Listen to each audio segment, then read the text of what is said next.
Nick's name. Yeah, it's the account he created. Yeah, cool. What's up, everybody? It is What's Thursday. It going is on? 6:00, roughly. Thursday. So you know what time it is. It's Shoot Your Shot Podcast, episode 16. 16. Um, that's crazy because I had a goal that I wanted to get to 20, and we right there before I started adding some extra shit. So we're gonna have some news coming up soon after episode 20. We wanted to get a little backlog, and then we're gonna try to do some things. So stick around. I see a lot of y'all still been rolling with us. Some loyal fans out there. So we do appreciate y'all. What's going on, everybody? What's up? What's up? It's again the Joe and Joe show. Vic is taking another day off. He said we was going too hard at him last episode, so he's taking another day off to prove that we really need him. He really trying to hide the books this time. That's what he's doing. We see you, Vic. Don't worry. Again, it's been a light couple of days. We had game 1 of the NBA Finals. We had another Euros match. We had a bunch of baseball matches. I know hockey just won something too. Yeah, the Stanley Cup won the Stanley Cup Finals, back-to-back champions. You said Tampa Bay? Yeah, the Tampa Bay Lightning. I know not a lot of people may follow, but for those who do, this is their second title in a row, back-to-back. So Florida has something to be happy about, you know. Yeah, I mean Tampa Bay in general got a lot to celebrate right now. You got your football and your hockey. So there you go. So we might not talk a lot of hockey, but here at Shoot Your Shot, we respect athletes of all kinds. That's right. Except cheerleading, that shit ain't a sport. Nah, cheerleading. Unless you're cheering for us, you know, then we'll support it. But yeah, Tampa Bay should have a lot to be happy about. Back-to-back champions. They running the hockey scene right now and the football world. And you never know. Baseball, the Tampa Bay Rays are doing good. They suffered a couple of injuries, but, you know, the season is long. Hopefully guys will come back in time. And you never know. They may make some noise in the playoffs. Anything is possible. There you go. So we had our deciding game in the semifinals of the Euros. England and Denmark, they played yesterday. If I'm not mistaken, I picked England to win it, and they did. They scored a late goal in overtime. No, full time. Yesterday. It was a pretty good game. You know, I picked England, but like I said, I would not have been mad if Denmark had pulled it out. They just ran out of gas. You know, England just had too many players they could submit. You know, and especially in these Euros, they're giving them 5 subs, which is pretty crazy because usually you're only allowed 3. So, you know, when you're a deep team and you get those extra subs, you can get those fresh legs in. And, you know, England has, like I said, you know, damn near 2, you know, world-class talents at every position. So, you know, when Denmark had them, you know, when they're making subs, they're not bringing in, you know, as much talent. They get worse when they sub, whereas England, in some cases, even could get better with a sub. So that sets up for the final Sunday, this Sunday at 3:00, Italy versus England. I don't know where this game is going to be played, but it shouldn't matter. I'm picking Italy. I kind of doubted myself at the beginning of these Euros. You know, I said if I was voting with my heart, I would go with them, but I ultimately had picked France. But you know, this is especially following up, you know, after what Chelsea did. You know, it's just been a good couple months of soccer for me. So I do hope Italy takes this. I think it's not going to be a high-scoring game. I'm thinking maybe 2-1 or maybe even 1-0. because our defense can be that good, but also England, they do have some, again, world-class talent, especially up front. So, it's not gonna be a grinded out game that we're gonna want. We're gonna have to score some goals. I think we have the better keeper. We definitely have the back four, even with our starting left back out. And England, again, they got talent, but we got talent to match that. And also we have more experienced players than they have. So, like I said, I'm taking Italy.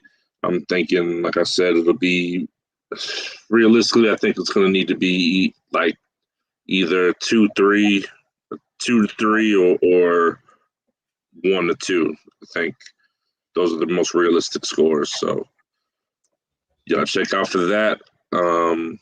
It'll be a Sunday. Ain't nothing going on this weekend. Check out the Euros final.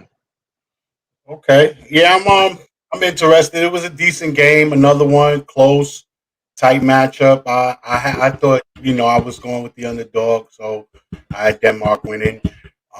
They didn't pull it through, but it was definitely a great game. So I enjoyed what I saw. I thought Denmark would pull through late, but then England scored that goal late and ended it. And I was like, dang, I kind of knew it. So that second goal kind of took it all out of yeah, Denmark. I think they wasn't a had lot of time left. Yeah. I could see it was early and they had a quarter or half left, but it was real late in the game, and all England had to do was just hold off, and that's exactly what they did. And soccer is not easy to, when you got that 5 to 7 minute left, it's not easy getting a goal. The pressure is on, and the defense tends to drop back and just allow you to move around, but you ain't getting that ball in that goal. So that is what they call parking the bus. Yeah. You sit back and you just battling. Right. Yep. You're not just battling the goalkeeper no more. You basically got to get this ball past everybody now. So I knew it was over once the England scored that second goal. But I'm looking forward to the final. You got a team that pretty much wasn't expected to be here in Italy, so that's the underdog, and I'm gonna run with them. Like I said, I'm a underdog kind of guy, like going for the underdog, rooting for the underdog. So, I'm gonna go with Italy over them. And I do feel like it's going to be another close one. I got it 2-1. Yeah, and the crazy thing is that Italy will be considered the underdog, even though I think it's up to 33 straight matches unbeaten. Unbeaten, right. It's either 33 or 34 now. Like, that's crazy. That's the pace that we're at, and right now we would still be considered the underdog just because of, again, just the top to bottom talent. Yeah, this England team is stacked with dudes, and I mean, I got two Chelsea dudes on England, so that just shows you the kind of talents on that team, and one of them is not even a starter. Ben Chilwell, I think he's second, third on the pecking order at right back. So I mean, that just goes to show you, how stacked this team is. Right. We'll see. Again, like we both said, it's going to be a close game. It's going to be an exciting game. So again, y'all check it out. Because this is, after this, we're going to go a couple months without any soccer. So for people like me, it's going to be a drought. So I'm going to have to start watching these baseball games to I mean, to make up for it. You pick your team, and that's who you watch. You like the Braves. So you watch Braves games and dibble and dabble. They won big last night, right? Yeah, and that's what you do. Like, I'm a Mets fan, so I watch Met games, and then I check on the Braves and the Phillies because they're in my division. So I just want to know what they're doing and how they playing, and so forth and so on. So the thing about baseball is you can always jump from game to game. You don't necessarily have to stay on one game Right. innings, jump around. I feel that. So that's a good segue to the big news in baseball today. Is your boy Jacob deGrom has opted not to play, not to pitch in the All-Star game. I know that there's a fair share of people who disagree with that. I understand you're not one of them, so why don't you talk to everybody about that? I mean, it's no big deal. It's an All-Star game. You got, over 25 All-Stars. You got over 15 pitchers, so it's like, I could see if he was going out there to pitch 5-6 innings, but he's going to pitch one, maybe two. So it's no big deal if he miss it. Also, team and family and team comes first. He has to, he pitched last night. So the news is he can possibly pitch Saturday or Sunday on short rest because they might need him. So that's another thing. And then to pitch either Saturday or Sunday and then to go back out Tuesday to pitch, that's just too much. So, he don't want to throw nothing, stress himself out. It has been a iffy season as far as injuries. He hasn't gotten hit with nothing big, but he has left 2 games early and has missed a couple of starts due to, simple stuff like shoulder tightness and, soreness here. So, he's just being careful. He's being extra careful. He don't want to risk nothing, because say what you want, we're still in first place. If the season was to end today, we'll be in the playoffs, and he doesn't want to hurt a chance of that. If he has to maintain a certain level of health to help us get into the playoff picks, then that's what he's going to do. So hopefully we'll get some other guys back, and we could turn this thing around and really get into the playoffs, and we could get him some help, because he can't do it alone. Right.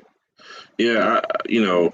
Especially if your team is in a first place position or top three, by all means you should be able to skip out on the All-Star game. It just makes sense, like you said, it's team and family above everything, and your team is your family. Nothing is worse than like we were just talking about. Nothing is worse than potentially getting hurt in a game that ultimately means nothing. Now, Right. if they put some real stakes to this game, then by all means get your ass out there and play. But this game means nothing. It's for the At fans. all. It's a money grab. That's all it is. So if these dudes choose not to play, I'm all for it. And I not just baseball. I think any sport you should be able to, even if the fans vote you in, decline. Like, hey, I appreciate it, but nah, I'm good.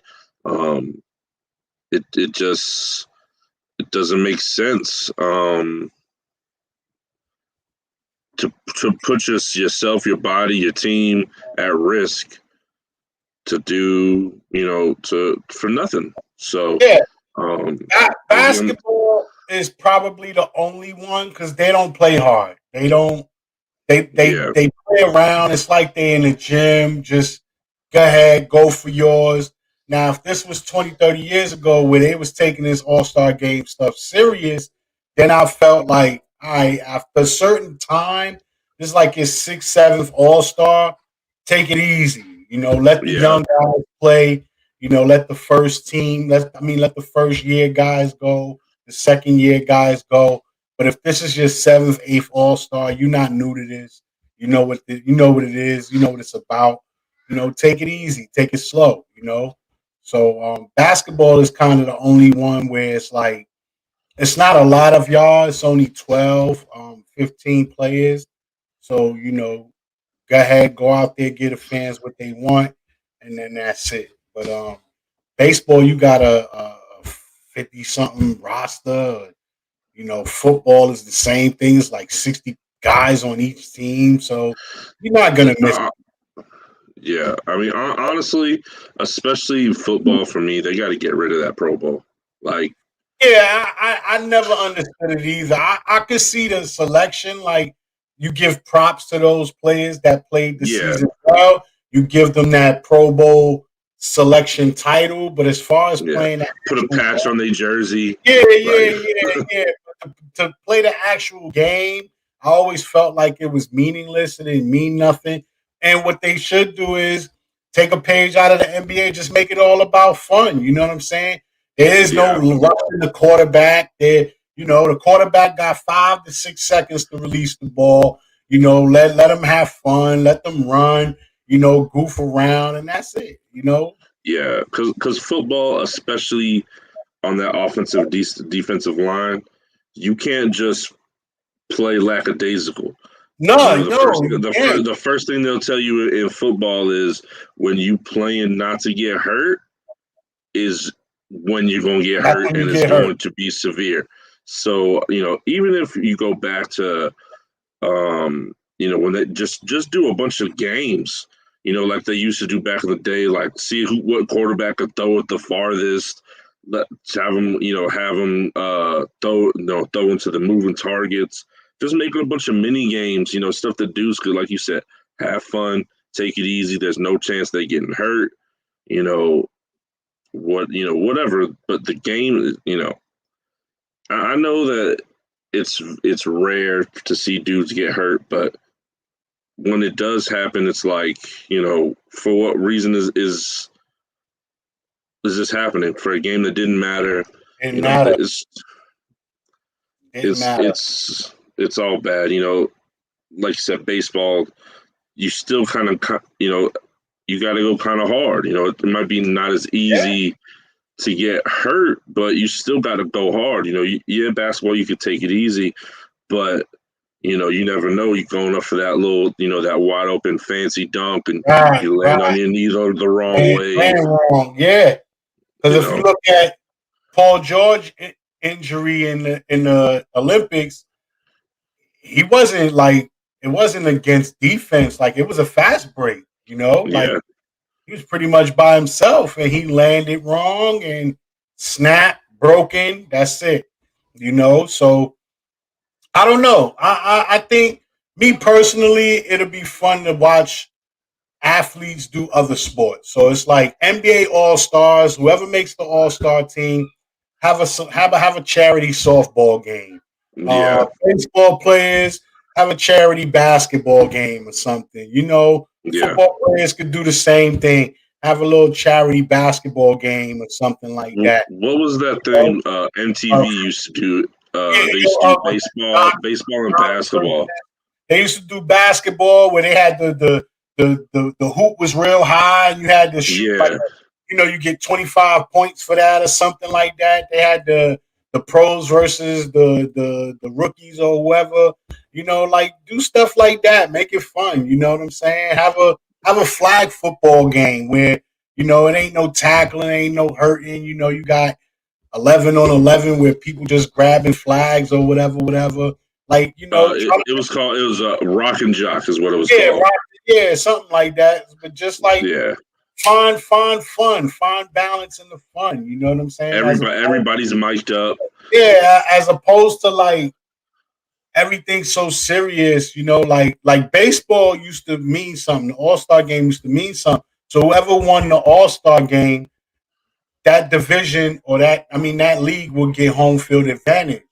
So if the National League won, then the National League team will get home field advantage. So they changed that, but now it's like it doesn't mean anything. So, now Yeah, it don't mean anything. You want to preserve health, you want to preserve the freshness of these players, and have something fun, Fuck it, yeah. let basketball players bowl, like have a little championship bowl tournament or whatever. Like anything is possible. I would Video watch that. Get video Yeah. games. Had them play video games. Have them play the latest 2K, and you know you have the East and the West, and they pick their players and they pick their teams and have a little nice little tournament that lasts a day or two. And let them have fun that way. Yeah. Because I don't want to see nobody getting hurt over something that's not really serious. I don't Yeah. want to nobody get hurt. Period. But to have them get hurt over a game that don't mean anything, that's even worse. Yeah, yeah.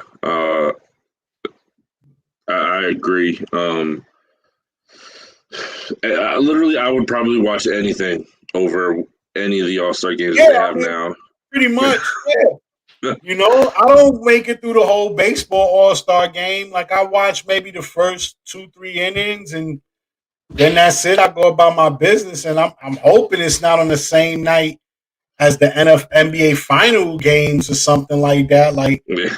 if it is, then they're gonna lose. You know, I'm not watching the MLB All-Star game over NBA Finals game. You know, it is weird that they do it on a Tuesday night.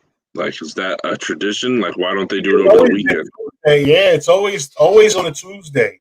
You know, that's kind of like the NBA All-Star game is always on a Sunday.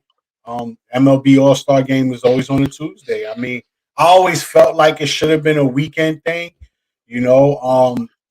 But I guess the way baseball is, they try to have like everything done so that way the weekend you can start back up again when it comes to the regular season. So, you know, they series usually starts Friday, and Friday, Saturday, Sunday. That's a 3-game series.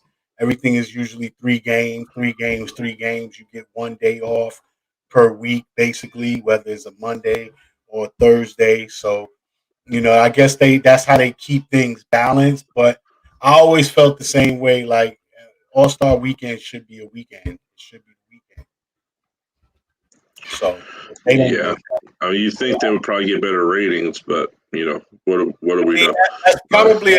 That's probably another reason why they do it on a Tuesday. They figure you ain't got nothing else to do, nothing else to watch. You know, hey, fuck it, watch this. Because if you think about it, normally the NBA Finals would be over. You know, yeah, because the season started late. So in a normal NBA season, the NBA Finals is over, NHL is over, football isn't here yet. So the MLB really doesn't have to compete with nothing. You know, they on by itself, so they're able to put their game on without having nothing in competition. You ain't got nothing to worry about. You're like, fuck it, it's Tuesday night. I ain't got nothing to do. Might as well watch the MLB All-Star game. But that makes sense, actually. The date never been a problem. I always felt time. Like start at 4, 5 o'clock. Like this 7, 8 o'clock, 9 o'clock stuff is like ridiculous. That's where the problem comes in because I may not be doing nothing Tuesday, but I gotta do stuff Wednesday, and I'm not trying to stay up till 12:30 at night watching the All-Star game. Like, you know, a World Series game, fine. You know, an NBA Finals game, that's different. But an All-Star game, come on, man. Start this thing at 4 o'clock, 4:30.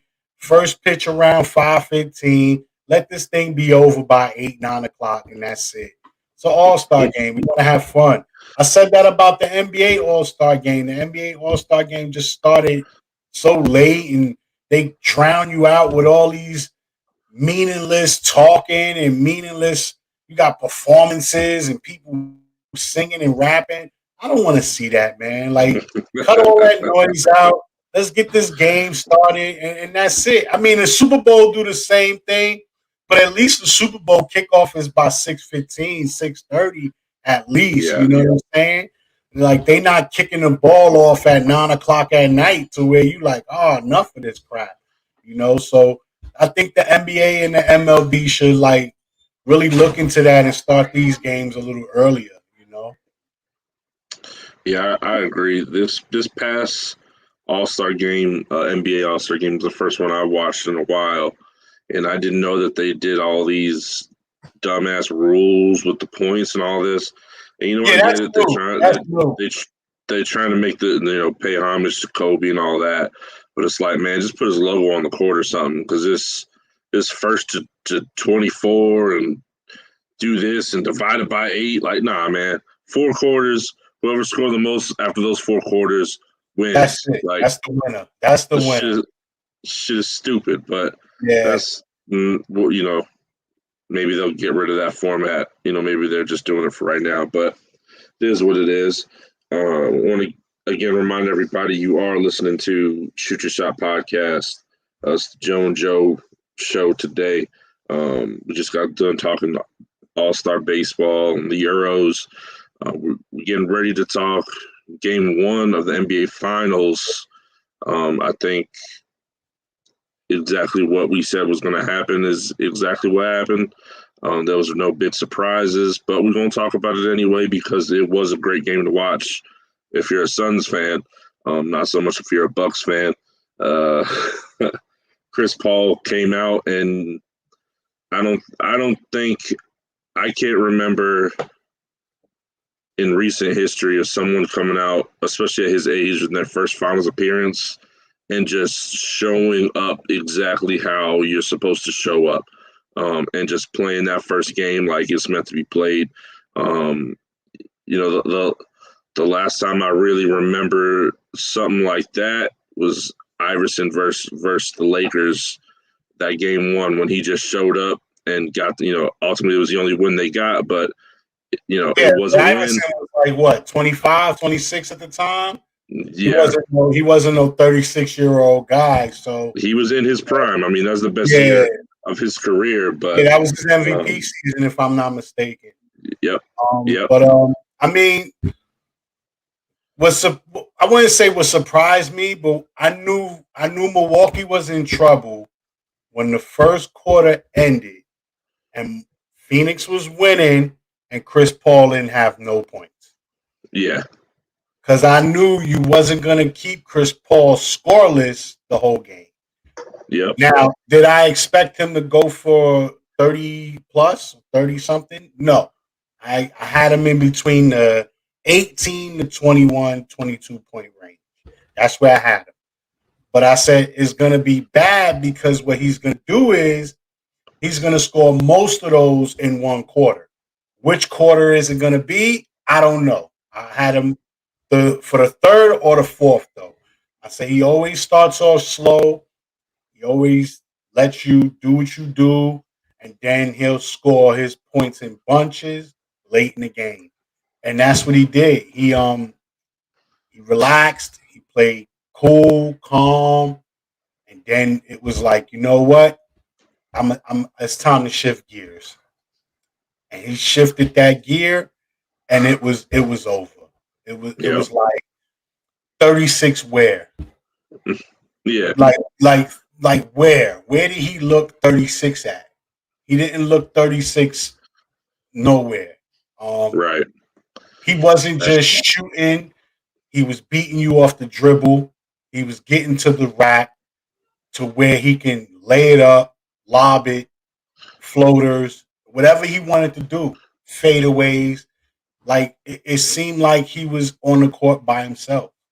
And I said the biggest but the real reason is he really doesn't have any flaws in his game. He's a excellent passer. His mid-range game is ridiculous. His IQ is very high, so he's not going to make a stupid pass or a stupid play or anything like that. So what do you do? What do you get him to do? What do you force him to do? Like I don't know. When he has the ball, he gets into his spots. As a defender, what is the best case scenario for you to get him to do? Do you want him to pass? Not really. No. Do you want him to shoot? You like, no, because he's too close now. All right, what do we get him to do? All right, so your best bet is to try to get him to not get the ball before he gets the ball, and that's not easy. No. So I don't know. Yeah, I was watching PTI yesterday, and Kornheiser, whatever his name is, said short of Drew Holiday guarding him nose to nose all game, there's nothing that you could do, and that's not going to happen because no one is capable of playing that level of defense and would need to be played nose to nose all game on Chris Paul, and then still being able to have an impact offensively, which the Bucks clearly need from Drew Holiday. So it's tough because again, you have to pick your poison. What do you do when he's playing at this level? There's not a person on the planet that can stop him. They tried everything. They tried to switch. They went away from the switch. Neither of that just worked, so they went back to the switch. Nothing worked. You put a big man on him, he's shooting threes over the big man. He's getting by the big man. You put PJ Tucker on him, he's blown by PJ Tucker like he wasn't even there. You put Drew Holiday on him, he was just being crafty and getting by Drew Holiday. Like there was nobody that they put on him that was effective. What else? You put Giannis on him, and you can't do that because, again, you need Giannis to be effective offensively. So, and as far as his playmaking and everything, we said that, we called that. All those stupid little mistakes that, Trae Young was making. Chris Paul ain't making those mistakes. No, he don't make those mistakes. He really don't. If you look at it, and that's what I said, when it comes to defending him, he has the ball. He starts to come into the paint. If you drop back, he shoots a mid-range. His mid-range is as deadly as just about anyone in the game that's good at that. Kawhi Leonard, the DeRozans, like his mid-range game is lethal. He's top 5 in the league in mid-range. Right. I will put Melo in there still. Melo's mid-range is still killer. If you want to press him, now his dribble and his, I wouldn't say it's the quickest, but it's effective. And his IQ is so high to where he knows how to use his body to help with his dribble. He knows how to dribble with this hand and use his body to get around you. Mm-hmm. So you can't really press. And then once he get past you, the next guy, what is his job? Do he stay with the man under the rim and allow Chris to just lay it up, float it up, or whatever? Or do he come up and try to stop him? And now he throws this easy lob to Ayton. So it's like there's so many things in his arsenal. He has so many weapons to choose from that you just don't know what to do. You don't know what to do. And like I said, I think the best bet for Milwaukee is get the ball out his hand. Don't let him beat you. Don't let him do. Look, if Booker want to go out there and score 40, then fuck it. That's the way we're gonna lose. But I can't have Chris Paul scoring 30 plus and dishing out his 8, 9, 10 assists. Mm-hmm. We can't have that. We either got to do one or the other. Yeah. If Chris Paul is going to have 12 assists, then he's only getting 14 points. I'm not letting him get 30 plus or 20 plus points with 14 assists. If Booker wants to keep shooting and Booker wants to be the man, then fine. Because I look at it, if I take Chris Paul out the game, I'm also going to take Ayton out the game because Ayton feeds off of Chris. Yeah. He eats off Chris' plate. Chris is responsible for 70 to 80% of that man's buckets. So if Chris Paul ain't eating, then there's no leftovers for Ayton. So now I'm slowing 2 players down. Let Booker leave the responsibility on Booker. If I'm going to lose, it has to be by Booker scoring 30 plus to 40 points. Yeah, I mean, when you think about it, you shut down Chris Paul. It's not just Ayton who is hurting. It's everyone on that team besides Booker because he's the only one that could get his own shot. Right. Michael Bridges, Mikal Bridges, he is very clear he can't get his own shot. I think No, he can't.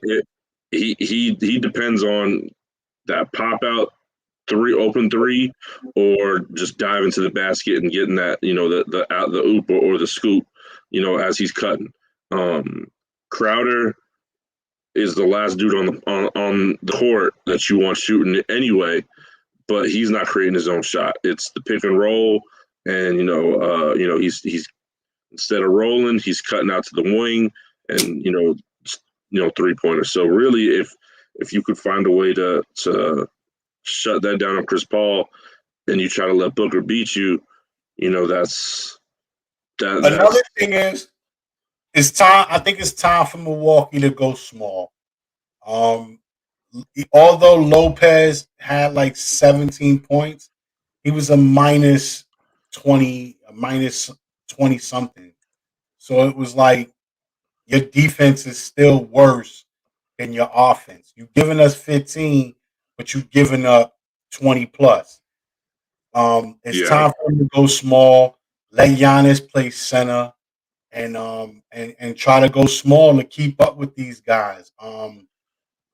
Tucker could hang with Crowder because Crowder's not, like you said, he's not creating nothing for himself. He's basically trying to stand at the 3-point line, pick and roll, wait for that, kick out three or whatever. So there's times where you can play Tucker at the 4 maybe, but even Portis is like he's getting burnt on the switches. Chris Paul was killing him. He was playing as good a defense as he could play too. It's not like he was playing bad defense. He was playing good defense. Playing good defense. He can't keep up. He don't know. You see, Portis has good defense. He has good offense. But IQ is different. You don't teach IQ. You learn that as time go along. You either have a high IQ and it just gets better as you get older, or you have a low IQ and you work on that as you get older.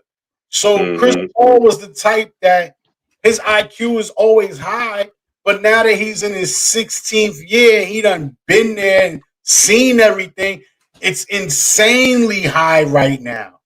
His IQ is just head and shoulders above everybody on that court. There's no one on that court that's smarter than him. Even the coaches. I don't think the coaches are as smart as him on that court. And that's why Monty Williams didn't win Coach of the Year. Right. I mean, but this is why he's single-handedly dismantling that Milwaukee team, because it's like, I'm 2, 3, 4 steps ahead of y'all. Like, I know what y'all gonna do before y'all even do it, and you don't know what I'm gonna do. Yep. You have no idea. He's like that, 56-year-old dude on the basketball court. With the thick Patrick Ewing knee pads, who can't jump. Yeah, he can't jump. He can't run. He don't do nothing. But at the end of the day, you can't stop him. He been playing on this court for 27 years, so he knows how to throw it up and where to shoot it, where to hit it off the backboard. He knows everything. He knows where the dead spots are on the court. Right. He know where the ball don't bounce just quite right. You looking at a guy that has probably played in Milwaukee longer than y'all. Not more. Yeah, y'all play 41 games there a year. So I haven't played here more than y'all, but I've been playing here longer than y'all. So I know all the shit anyway. You look at Phoenix. Yeah, he go in there, he like, oh, I remember this place. Yeah, I done been here before. I done seen it. Yeah, you shoot it from here. If you bounce it here, it'll go in. And you look at, you like, how the hell you know this? Like, bro, I'm not stupid. Yeah, it's like he's from the He's future. been here before. He been here before. Yeah, so his IQ is just too high. He is too intelligent, and Milwaukee really don't have nothing to counter that. So what I say is, look, if you got to get physical, if you got to play some sort of bully ball, just try to get the ball out of his hand as early as possible, as quick as possible. Don't let him control tempo. Don't let him control game. And I know what I'm saying is easier said than done. I know people are listening like, well, how the fuck are they supposed to do this? Listen, I don't know. If I did, I would be in the NBA. I wouldn't be. That's Bud's job. That's exactly. That's his job. That's not my job. All I'm saying is, if I was a coach, if I was coaching Milwaukee, or if I was playing on Milwaukee, listen, this is what we got to do, guys. We got to get the ball out of his hand, full court press him if you have to. You know, don't let him cross that half court line without seeing a couple of bodies. Like something you got to do. You got to do these things, and these guys don't do that. If you lay back and wait, and you let them cross that half court all nice and cool without seeing a body or feeling a body, and now it's half court set. Oh, it's too late now. Mm-hmm. He done ran the play as he was coming up the court. So now once he crosses half court and you get set, he already beat you. Your set is beaten. He like, I knew you was gonna do that dumb shit. Watch this. And now it's ball on a string. Bing, bing, bing, bing, bing. Hey, I'm gonna go here. Oh, you thought I was gonna go there. Yeah. I paid attention to that. I knew what you was gonna do. I read your foot. I read your leg. I read your waist. I saw your eyes before you even did it. Like I knew what you was gonna do. Oh, look at him going that way. Yeah, he think I'm a stupid. I'm over here with it.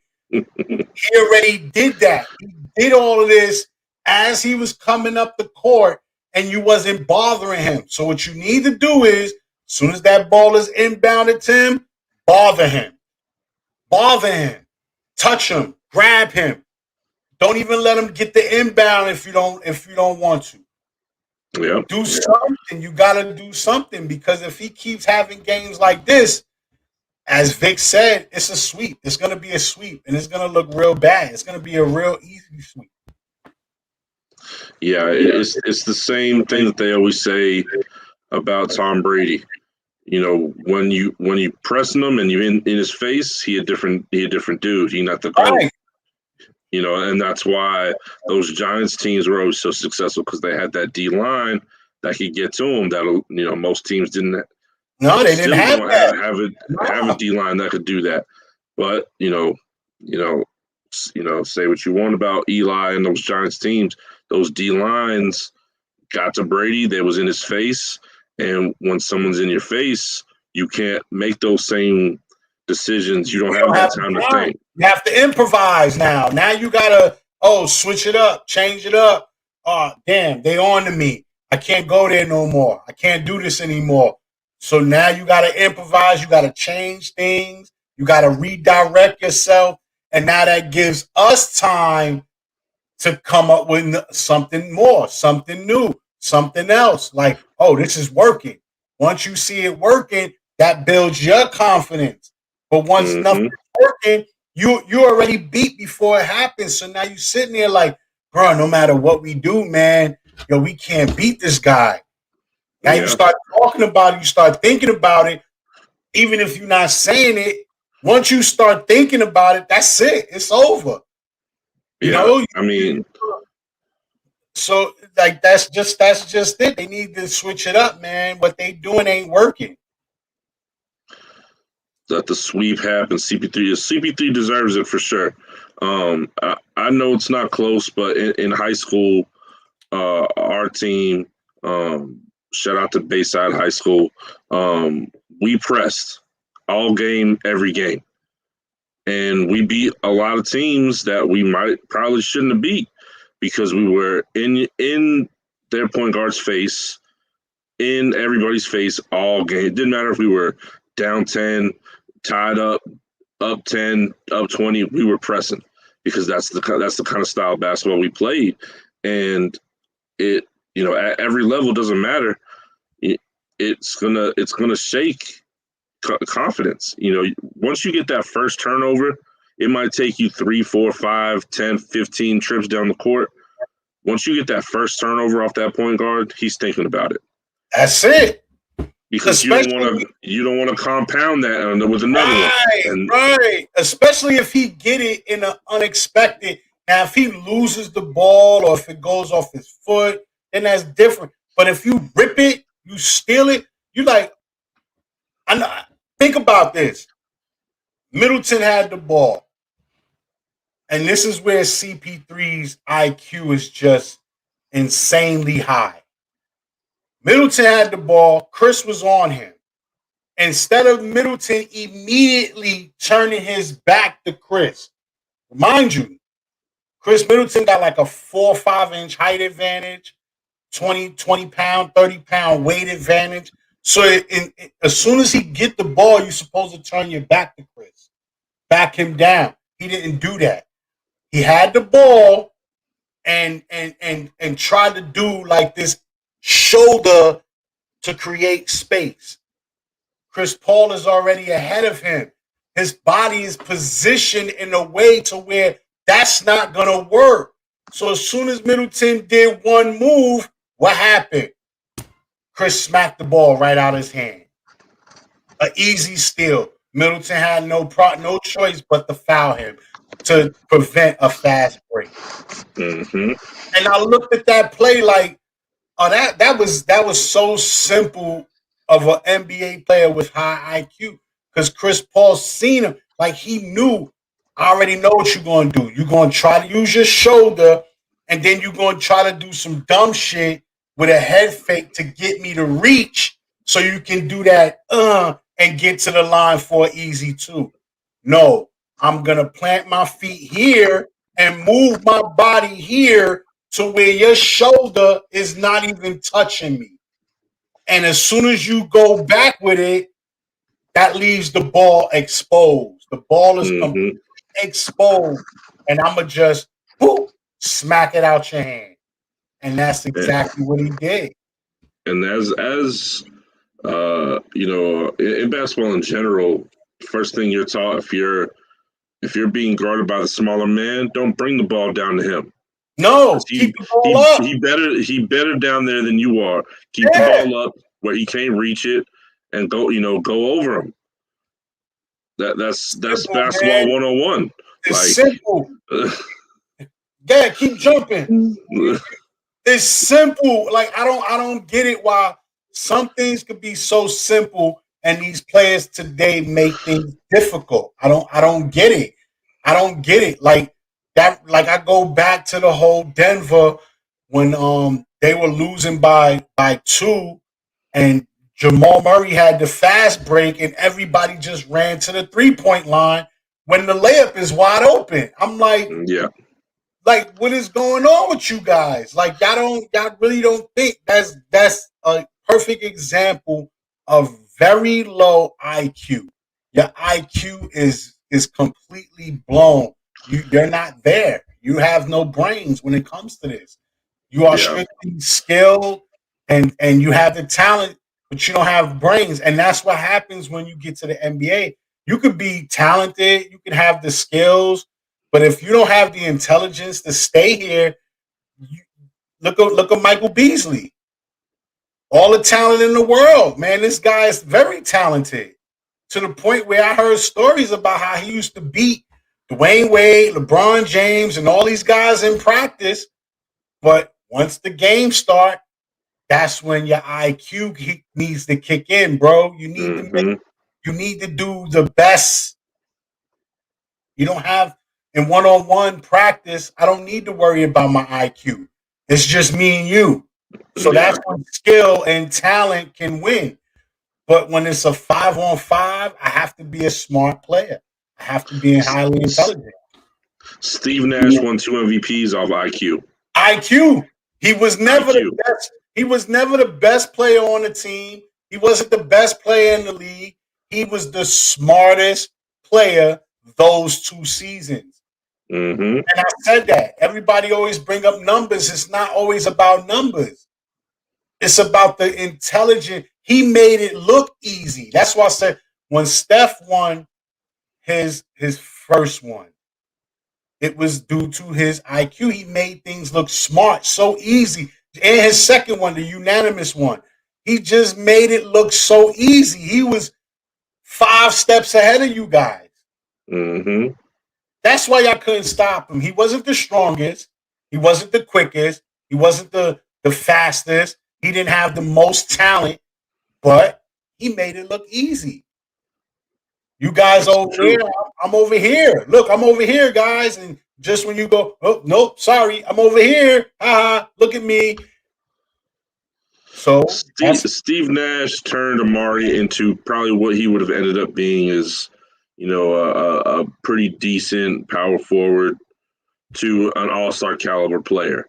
Yeah, the same. He turned him into that. CP3 did the same thing for Ayton.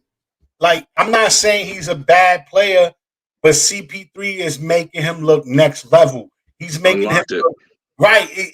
It's easy. It's like, yeah, Ayton has the capabilities of scoring 25, 30, but he has to work for that. With CP3, I don't have to work for that, bro. That 25, 30 is sitting there. I just got to collect it as opposed to working for it. And that's what people don't understand when you work with a certain individual, with a certain point guard, with a certain player of that IQ level, it becomes easier for me. I don't need to work hard. That's why Kevin Durant went to Golden State. It wasn't because they were the most talented or the skill. They were the smartest basketball team in the league at the time.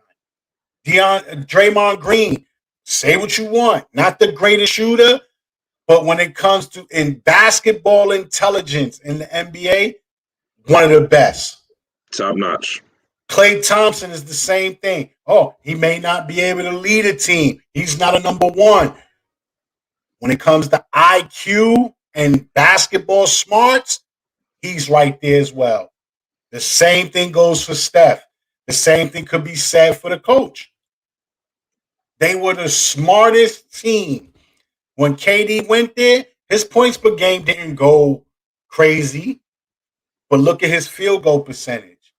He went from shooting 49, 50 to 54, 55. He went from shooting 19, 21, 22 times a game to 17. So I'm scoring the same amount of points on 4 to 5 less shots.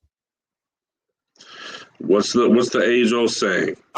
Work smarter, not harder. Not harder. That's what it was. With Russell, I gotta work harder because his IQ is shot. This is one of the dumbest players in the league. So I gotta work harder with this guy. And if you look at the teams that were available to him to go to, it was all the same thing. James Harden is the same way. All the talent in the world. His basketball IQ is not up there. He is not one of the smartest players in the league. So it was like, I got to work hard. I got to work hard. I got to work hard. I don't want to work hard. I want to work smart. Well, come to Golden State. You come to Golden State, it'll be the smartest thing you do, bro. And that's what he did. Clearly. He won 2 quick. And really not even close to being contended with, other than the injuries. The only thing that injuries is all. Injuries, they would have won 3 easy. Yep. Easy. Yeah. So we got game 2. That's tonight, 8:00. Are you expecting more of the same? Because I don't see Milwaukee as a smart team. Budenholzer is not. Well, Charles Barkley said that 2 series ago. He said they're a great team, but they are a dumb team. They make things harder on themselves. They are not, when it comes to IQ, intelligence, they are not that smart. Middleton is not there yet. Giannis is not there. Drew Holiday is not there. And some players will never be there due to the fact that they have enough talent to get them to that level. Like Giannis gets the praise already. So he's the type of guy that doesn't need to work on things like that. Middleton, I think this is his ceiling. Like he's not going to get any better. He's going to give you another year or two of this, and then he's going to start to decline. The same. And I mean, even with that little streak he went on in game one, most of those shots were not smart shots. No, they wasn't. They were just going in. Contested threes, step back threes. Right. So he not taking anything away from him because they you make it great. He has a hot hand where once he catch fire, he can hit those shots, but they're not high IQ shots. They're not the smartest shots. So, but like I said, you got about another 2 years of this, and then he's going to start to decline. Drew Holiday is the same. He's going to give you this for another year or two, and then he's going to start to decline. Giannis is going to be brute speed and strength and quickness and length for the next 4 or 5 years of this, and then he's going to balance out, and that's where it's going to be. They're not going to get insanely better. You know what I'm saying? So I just think CP3 brings too much to the table. On top of his brain, he brings calm, cool, collectiveness. He brings some sort of swag that they didn't have. You can see that CP3 already know, like, yo, we better than these guys. Like, they not the Nets. I could see if we were playing the Nets, like a healthy Nets team, or like a different Philly team, like these guys, man. Like, you can see how he acts, the way he probably talked to his team in the back, like, bro, these guys ain't it, like, come on, son, they not on our level, man. Like, look, like Book, who gonna hold you? Like, come on, really? You really think Giannis can hold eight? Like, come on, son, they not on our level. Like, get them out of. Let's get them out of here quick. You can tell from the aura, from the attitude, but I don't think it's going to be a sweep. I do see Phoenix losing 1 in Milwaukee, maybe 2, but I see them, quick work. This is going to be quick work, So I got the Suns tonight, and I got them by more than 5 because the spread was 4.5, and I took them with the spread. So I do have them winning by more than 5. At least 7 to 8 points, somewhere around there. Maybe. Yeah, I'm the same. I'm the same. I got them winning. I'm actually I'm probably not even gonna catch the game. I'm catching the late premiere of Black Widow tonight at the movie theater. I know you don't fuck with the MCU shit, but Nixon 10. So I'm going to catch that instead. Maybe I'll catch the fourth quarter or something. We'll see. But yeah, I Suns. I don't think it could be anything but the Suns. I'd like to try to, like we've been doing, kind of guess who could step up and have a big game for Milwaukee for them to have a chance. And honestly, it's going to have to. All 3 of the big threes going to have games. And they don't need, another, whether it's Bobby, whether it's Brook Lopez, whether it's Jeff T, Connaughton, 2 of them 4 are going to have big games too for them to even have a chance. Yeah. I do know Saric is out for Phoenix. He tore his ACL. So that's a hit for them, but it didn't look like they missed him too much. No, I mean, he didn't really do much in game 1. Yeah. So They can live without him. Yeah, hopefully he gets better, and is back for next season. But he'll get his ring. Shout out to him. I think we did. I think we got everything. We'll be back on Tuesday. We'll talk however many games of the finals there's been. We'll talk that. We'll talk about the Euro finals, and we'll. So I guess we'll actually I won't be here next week, so you and Vic gonna be holding it down. So y'all gonna be talking. So y'all might get a little extra baseball talking there too. So we'll catch y'all next week. I hope everybody has a good weekend. Right. Enjoy the game. McGregor the fight this weekend. I'm glad we didn't talk that because I have some very controversial thoughts on Conor McGregor that most people don't like to hear. So I'll keep my mouth shut on that. Speak your mind, brother. Speak your mind.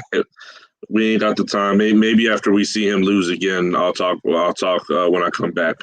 But until then, like I said, I'll be gone for a couple episodes, but I will be back. So y'all hold it down. Joe and Vic gonna take care of y'all, and we'll catch y'all. This has been Shoot Your Shot Podcast. Shoot Your Shot Podcast, episode 16. Don't forget, like, subscribe, and share. Go to the YouTube channel. Catch us on Facebook Live, Twitch, YouTube, everything. Soon we'll be in a theater near you. Absolutely. We out. All right, everyone. Peace.